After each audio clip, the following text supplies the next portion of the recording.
So hi and welcome to another review, and today we're taking a look at the Aorus Amp500 mousepad here.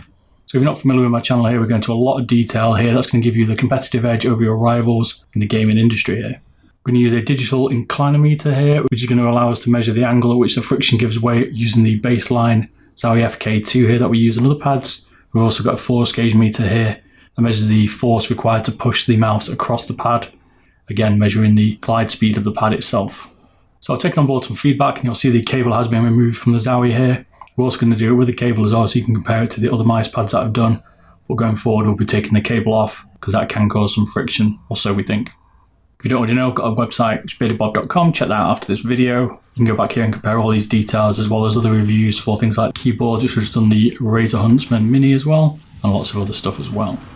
So this mouse pad comes in at about 25 UK pounds, 25 US dollars, so it's around the mid price range here. It's not overly expensive like an Artisan, but it's in the middle tier where most of these pads seem to sit at the moment.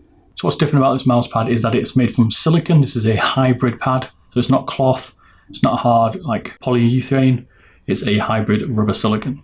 The base is also made from rubber, and this silicon I've found to be very easy to clean. You can just wipe it with a baby wipe or anything like that, dead easy to clean, especially if you've got cats like I have. You're not going to have to chuck it in the bath. This one, it shouldn't contain too much dirt, which won't be ingrained. The silicon should keep it out, making it easy to clean going forward.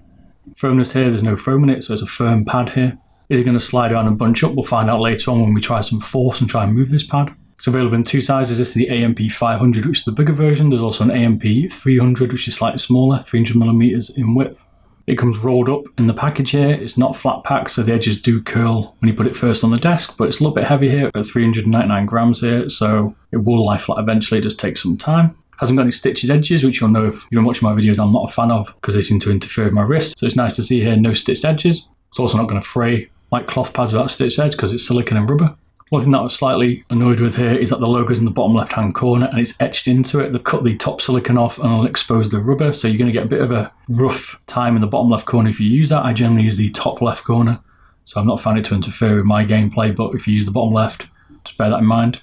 Wear and tear, well, this should wear pretty well here. Silicon's quite durable. I am doing some wear tests at the moment. I'm just doing the Helios. I'm going to release the G640 as well. Then I'll be on to this one here to test its durability and wear, so keep an eye out for that video coming. If you've got an uneven surface, this pad is going to transfer that. I personally prefer the thinner pads, but just bear that in mind if your surface isn't flat, it's quite knobbly or something like that. It has to be quite significant, but this pad will transfer that through. So in a spin out test, well, I measured the 3360, 3389 sensor and a Hero 16K, and I didn't have any issues with spin outs, which is good. Just getting into the dimensions here before we do the glide test. My measurements here, its length is 435mm, its width 375mm, it's 1.9mm thick. So it's a nice thickness here. I do like the profile of this pad. I prefer how flat it is on the desk. It doesn't rub on my wrist at all. So glide test here, we'll start with the one with the cable, which is the older test, and the NSW was 22, NFW average was 23, the RSW average was 19, and the RF average was 21.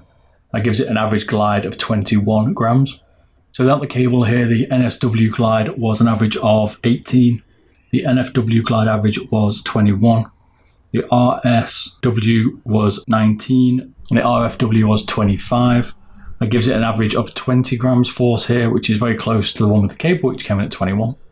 So moving on to one of the newer tests here, which is the friction test. This is where we lift the board up and we see the angle at which the mouse glides across the pad here. On this, we took 5 measurements to get the average here, and the average for NFW was 11 degrees, NSW was 12 degrees, RSW was 11 degrees, and RFW was 11 degrees. That gives it an average glide in degrees of 11. As we do more pads here, which I'll go through on my collection here, and then we'll show some better charts. As we do that, we'll get a better idea to understand what that measurement's going to mean, and how it's going to translate going forward. Stopping power, well, it's quite fast, this pad at 21. It's certainly in the high end range here, and that means it has pretty low stopping power. I found it does glide on a little bit here. You're going to have to be able to control it yourself. So something with a lighter mouse here is going to be very fast, and you probably find you're going to overshoot. It's going to take a little bit of time to adjust.